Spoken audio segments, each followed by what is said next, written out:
이 복음은 복된 소식입니다. 한마디로 예수에 관한 소식입니다. 복음이란 하나님께서 인간을 구원하시기에 예수 그리스도를 이 땅에 보내신 기쁜 소식입니다. 누가복음 2장 10절 11절에 천사들이 목자들에게 복된 소식을 전하 이르되 무서워하지 말라. 보라, 내가 온 백성에게 미칠 큰 기쁨의 소식을 너에게 전하노라. 오늘 다윗의 동네에서 너희를 위하여 구주가 나셨으니 곧 그리스도 주시니라. 천사들이 목자들에게 복된 소식을 전한 것입니다. 저와 여러분에게도 이 복된 소식이 전해졌음을 감사하시기 바랍니다.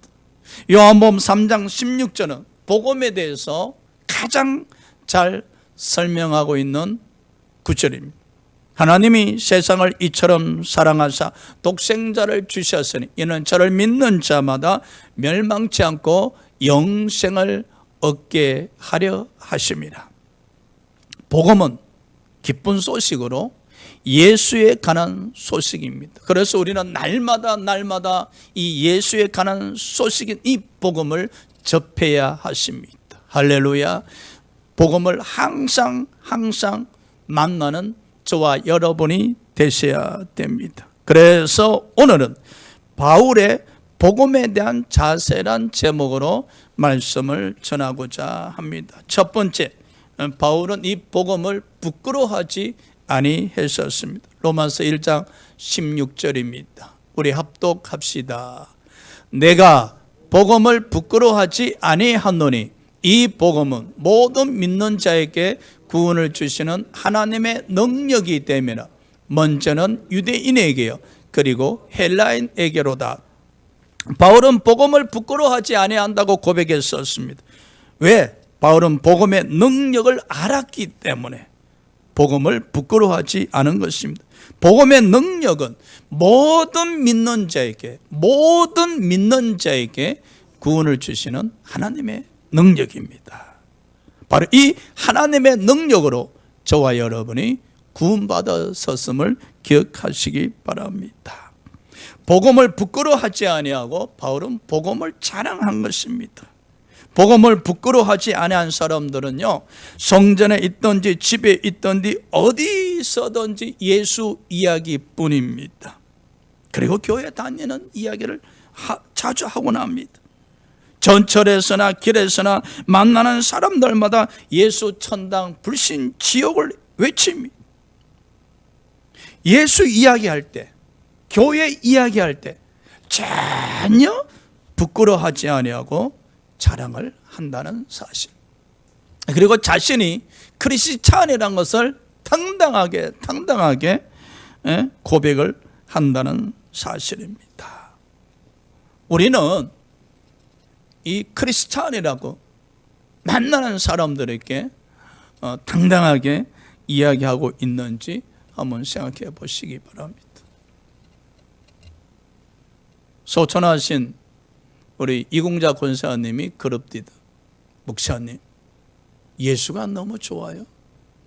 그래서 제가 여쭤보았어요. 권사님, 예수가 왜 그렇게 좋습니까? 하니까 아니 목사님, 좋은데 이유가 있습니까? 그래서 예수님만 생각하면은 덩실덩실 춤을 추고 싶대요.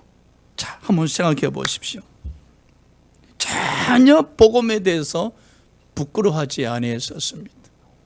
자신이 예수 믿는 것에 대해서 굉장히 자랑을 했었습니다. 그래서 누구든지 누구 앞에서든지 크리스찬이라고 고백하고 예수님이 너무 좋다 하시고 덩실덩실 춤을 추고 하는 모습이 생생합니다. 그렇죠? 이 모습이 저와 여러분의 모습이 되시기 바랍니다. 할렐루야. 어느 곳에든지 누구 앞에서든지 나는 크리스찬입니다. 그리고 예수가 너무 좋습니다. 그 예수로 인해서 저는 행복합니다.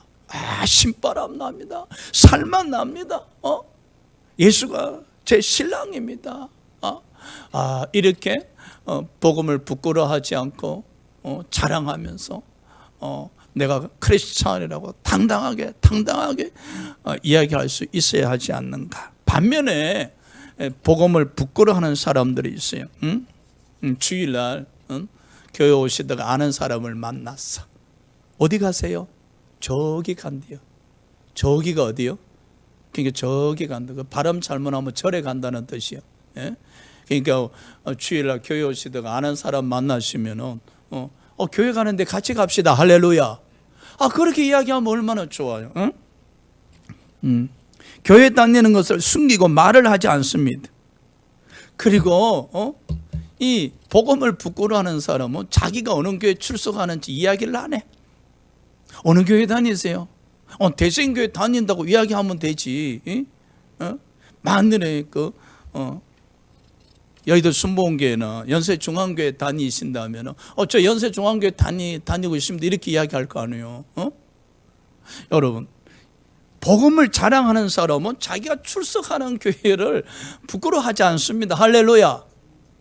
아니, 자기가 출석하는 교회를 부끄러워서 아이고 목사님 뭐 성도가 적으니까 아니 성도가 적고 많고 간에 자기가 출석하는 교회에 대해서 당당하게 자랑할 수 있어야 된다고 생각합니다. 여러분, 불효자는 말입니다. 불효자는 자기 부모가 잘 시골에 사시고 배움이 또 부족하다 하면은 사람들에게 내세우고 자랑하기를 싫어합니다. 만일에 자기 아버지가 판검사나 되고 의사가 되고 뭐 사업하고 또 기업에 오너고 회장 정도 되시면은 아이고 우리 아버지입니다라고 당당하게 자랑하잖아요. 그러나 효자는요, 자기 아버지가 어떤 분인가에 대해서 신경 안 씁니다. 우리 아버지입니다. 우리 아버지. 저와 여러분도 복음을 부끄러워하지 아니하고 복음을 당당하게 자랑하는 성도들로서 나는 크리스찬이라 말을 할 수 있어야 되고 나는 대생교회에 출석하고 있습니다 라고 당당하게 말을 할 수가 있어야 합니다. 할렐루야. 마태복음 10장 32절 33절에 누구든지 사람 앞에서 나를 시인하며 나도 하늘에 계신 내 아버지 앞에서 그를 시인할 것이요 누구든지 사람 앞에서 나를 부인하며 나도 하늘에 계신 내 아버지 앞에 그를 부인하리라. 그럼요. 자, 바울이 두 번째 복음의 자세로서 일꾼의 자세를 가지고 있었습니다. 골로새서 1장 23절 우리 다 같이 합독하시면서 이 무더위에 눈도 뜨시고 마음의 눈도 열리시기 바랍니다. 할렐루야. 시작. 만일 너희가 믿음에 거하고 더 이에 굳게 서서 너희 들은 바 복음의 소망에서 흔들리지 아니하면 그리하리라. 이 복음은 천하 만민에게 전파된 바요 나 바울은 이 복음의 일꾼이 되었노라. 바울은 복음의 일꾼이라고 고백을 했었습니다. 뿐만 아니라 에베소서 3장 7절에 이 복음의 일꾼이 된 것은 하나님의 선물이라 했었습니다. 그래서 너무나 감격스럽고 감사하다는 것, 나 같은 사람을, 죄인 중에 괴수인 자신을 하나님께서 복음의 일꾼으로 삼아 주신 것에 대해서 너무나 감격스럽고 감사하고 하나님의 은혜란 사실입니다. 저와 여러분들도 다 복음의 일꾼들입니다. 그래서 우리가 감사하셔야 되고 은혜로 여기셔야 될 줄 믿습니다. 일꾼은 일을 하는 사람입니다, 여러분. 제가 이 날씨가 무더워서 또 시골에 계신 저희 아버님에게 전화를 드렸어요.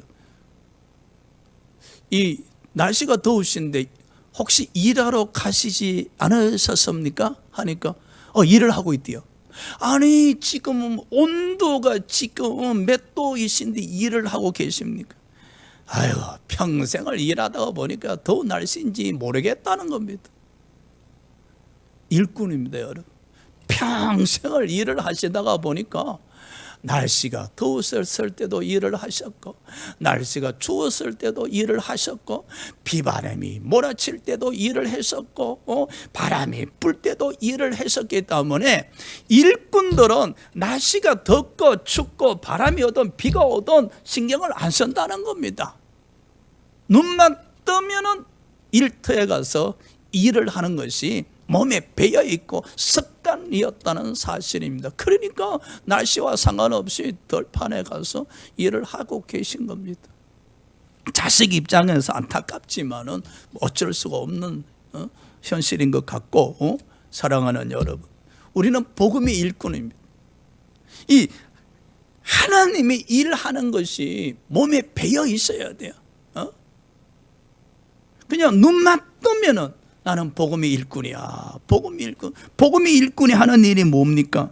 골로새서 1장 25절에 하나님의 말씀을 이루려 함이라. 하나님의 말씀을 이루기 합니다. 이게 바로 복음의 일꾼들입니다. 바울은 보십시오. 고린도전서 4장 9절에서 13절에 복음의 일꾼이 되어서 좋은 일만 있었던 거 아닙니다. 너무나 힘든 일을 많이 만나고 고난과 핍박을 많이 당합니다.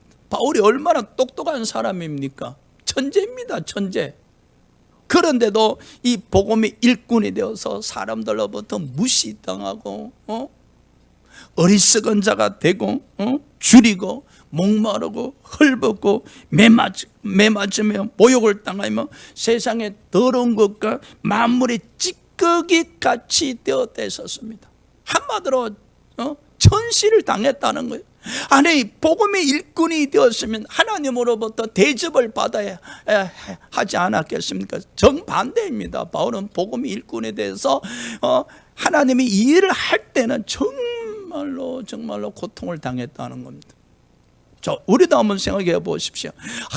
복음의 일꾼이 되어서 교회에서 충성봉사하면 하나님이 복을 주시리라 생각하고 열심히 충성봉사했는데 그 결과가 어리석은 자가 되고 무시당한 자가 되고 버림받은 자가 되고 핍박당한 자가 되고 날마다 고난 속에 머물러 있다면은 이 복음의 일꾼으로서 어디 자부심을 갖고 계속 일을 할 수 있겠습니까, 여러분?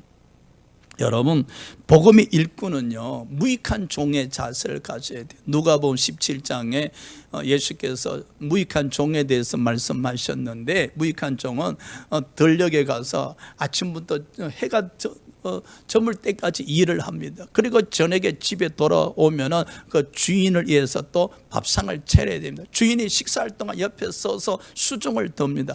그리 할지라도 주인은 그 종에게 수고했다 소리 하지 않습니다. 왜? 당연히 해야 될 일을 했을 뿐입니다. 이 복음의 일꾼들은 내가 당연히 해야 될 일, 하나님 이 일을 했을 뿐이기 때문에 사람들로부터 칭찬받기를 원하면 안 됩니다. 수고했다 소리를 듣기를 원하면 안 됩니다. 집사님뿐이야, 집사님뿐이야, 이런 칭찬받고자 하면 안 됩니다. 그죠? 복음의 일꾼들은 당연히 해야 될 일을 했을 뿐입니다. 그렇다면 그 복음의 일꾼에 대해서 누가 축복해 주시는가? 바울이 고백했죠. 디모데후서 4장 6절 7절 8절에 보면 하나님께서 나를 위해서 의의 멸관을 예비하셨도다. 할렐루야. 여러분을 위해서, 저와 여러분이 복음의 일꾼을 사신다면 하나님께서 우리를 위해서 의의 멸관을 예비하셨음을 기억하셔야 됩니다. 이 복음의 일꾼은 어떤 자세로 일을 해야 되는가?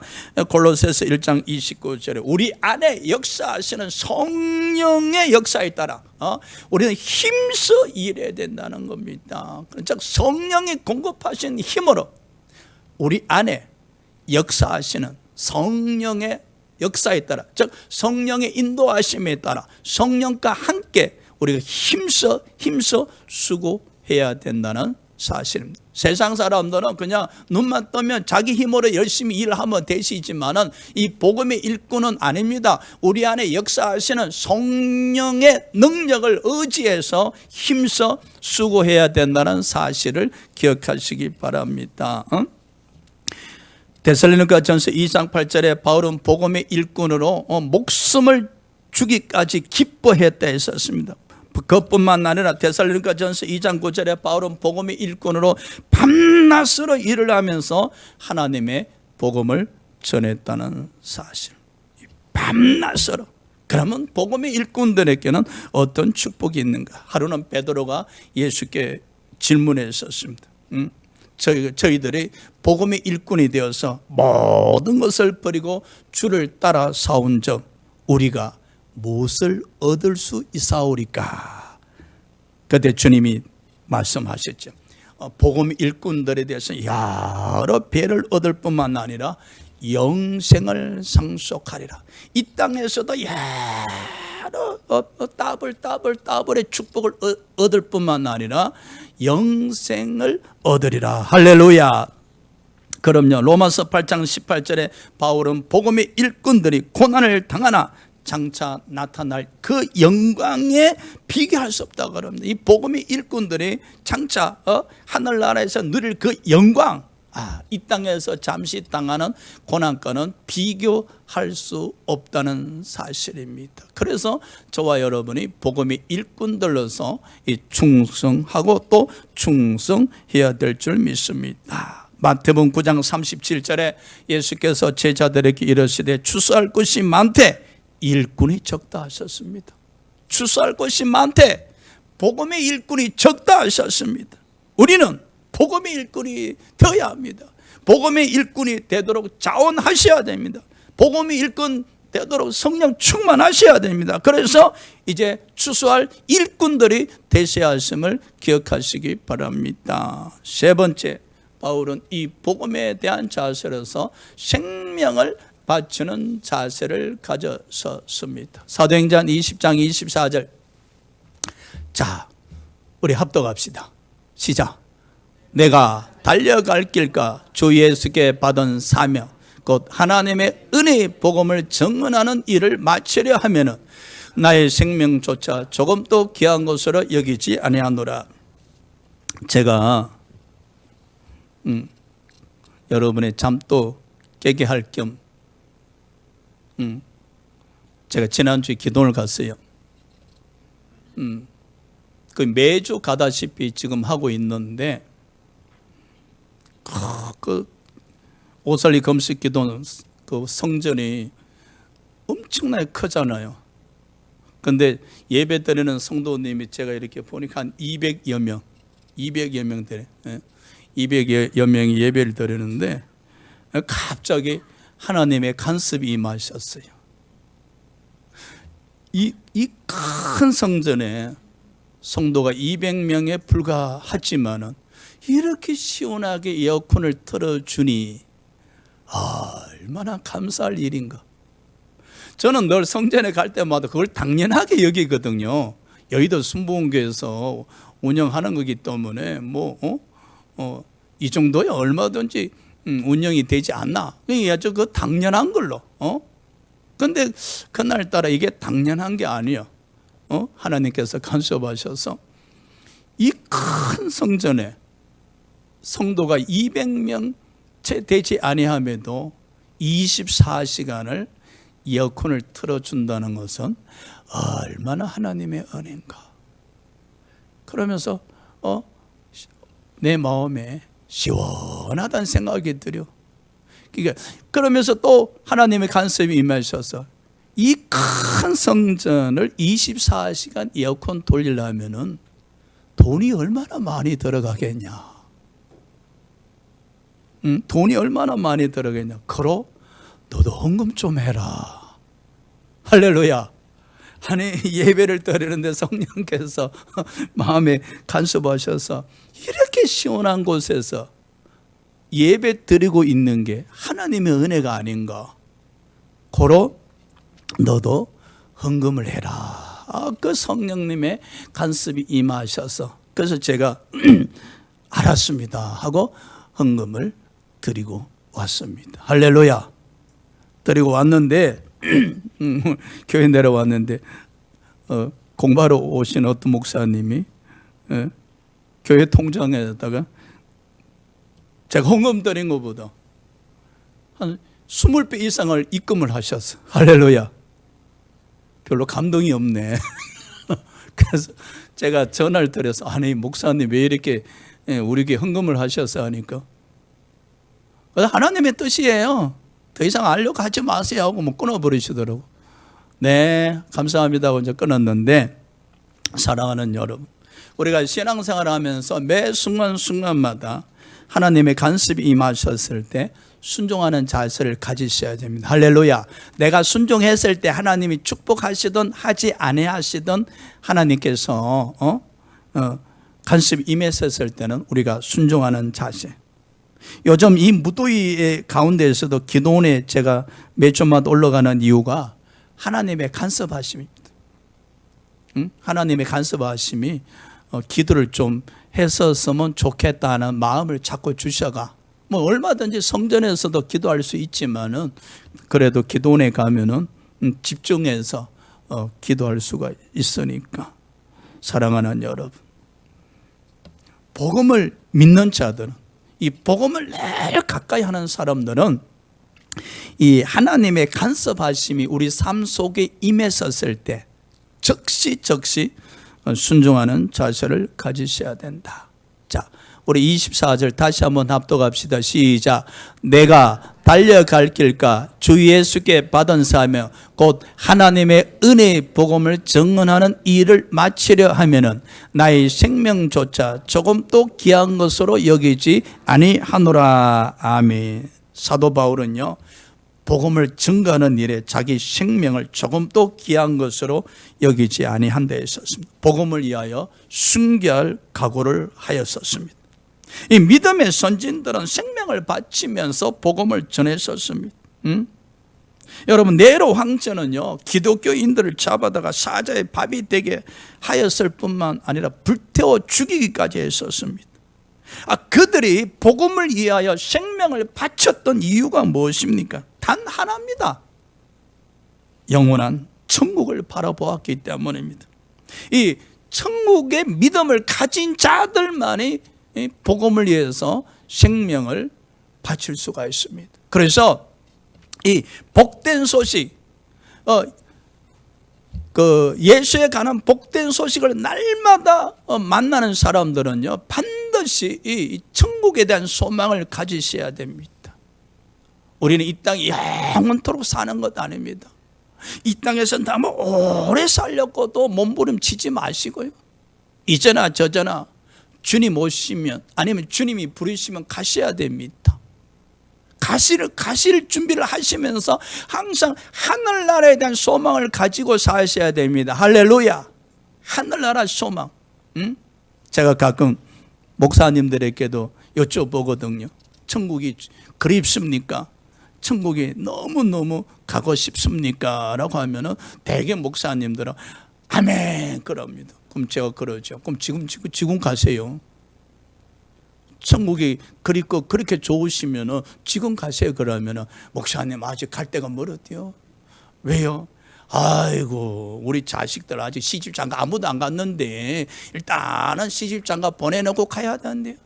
안에 천국에 대한 소망이 넘치는 사람이 무슨 자식 걱정 근심으로 천국 가는 것을 딜레이 시킵니까? 예?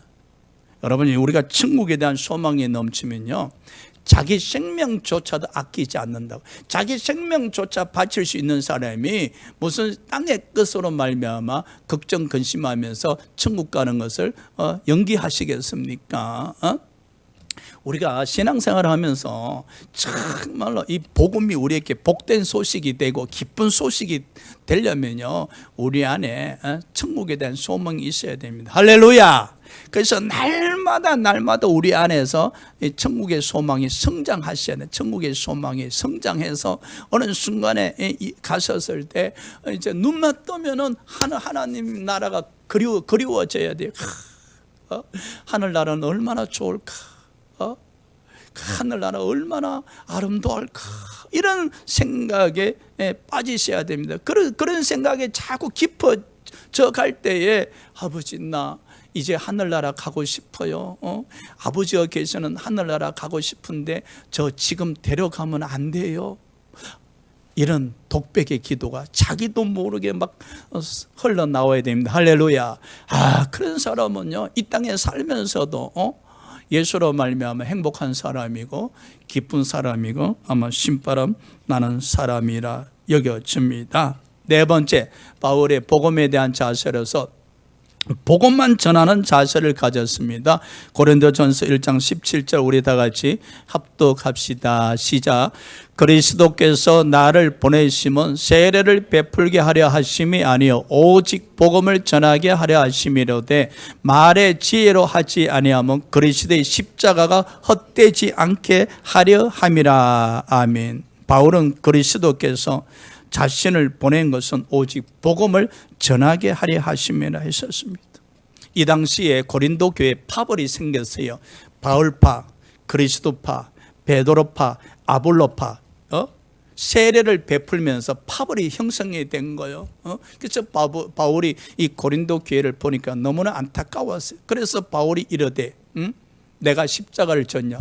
내가 너희를 위해서 죽었냐? 아니지 않지 않는가? 나는 너에게 세례를 베풀기 위해서 보냄을 받은 사람이 아니고 하나님이 나를 고린도 교회에 보내신 이유는 복음을 전하기 위함이라. 복음만 전하게 하기 위함이라고 지금 바울이 고백하고 있는 것이지요. 그럼요, 저와 여러분도 어느 곳에 가든지 복음을 전하는 사람이 되셔야 됩니다. 근데 우리는 복음을 전할 때 자꾸만 사람의 비위를 맞추고자 하십니다. 좋은 소리에서 사람의 비위를 맞춰서 그래서 그 사람으로 하여금 교회에 오게끔 하고자 하시는데 바울은 그렇게 안 했다는 거예요. 어떤 사람에게 가서 복음을 전할 때 지혜로운 말로, 설득력 있는 말로, 아름다운 말로 하지 않았다는 것이에요. 오직 성령의 나타나시가 능력으로 예수님만 전했다는 거예요. 할렐루야. 예수님만. 그래서 어떻게 예수님만 전했는가? 우리 주 예수 그리스도께서 십자가에 못 박혀 죽으셔야 되는 이유, 그 예수로 말미암아 우리가 제사함 받고 그 예수를 믿음으로 말미암아 구원받게 되어진 이 은혜를 뜻을 풀어서 설명을 했다는 사실입니다. 그래서 그 예수에 대해서 뜻을 풀어 설명할 때 성령이 임재하게 되어지고 사람들은 바울이 소개하는 예수를 영접하게 되어졌다는 사실입니다. 그렇죠? 저와 여러분도 이거 목사님 처음에는 비 맞는 이야기 해야 됩니다. 그리 할지라도 이제는 복음의 능력을 믿으시고 이 복음의 능력을 믿으시고 그리고 우리가 복음을 전할 때 성령이 일하심을 믿으시고 이제 예수 그리스도만 소개하는 전도법이 되시길 주의 이름으로 축복합니다. 그리고 바울은요, 이제 로마에 가서 복음을 전하고 싶다고 로마서 1장 15절 이야기하죠. 나는 할 수 있는 대로 너희 로마에 가서 복음을 전하길 원했었습니다. 그 당시 로마는 세계에서 가장 강대국이었었습니다. 반면에 유다는 로마 식민지가 되어 로마의 통치를 받고 있었습니다. 유다는 약자고 로마는 세계 최고의 강자입니다. 그 약자 편에 선 바울이 세계 최고 강국인 로마에 가서 복음을 전하겠다는 겁니다. 왜? 바울은 복음의 능력을 믿었기 때문입니다.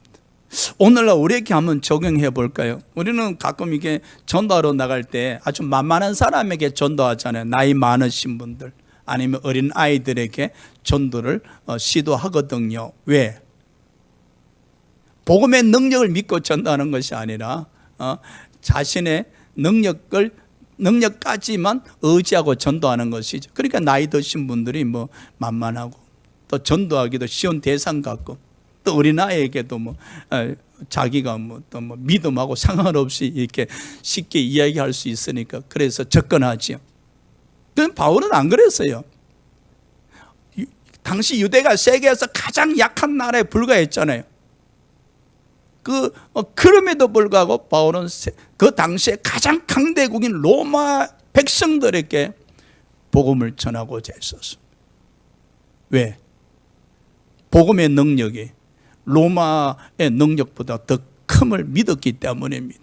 우리가 여러분 하나님의 능력을 믿는 사람들은 이 복음의 능력을 믿는 사람들은 전도할 때 약자 강자 가리지 않습니다. 여러분 자기 자신을 쳐다보지 않습니다.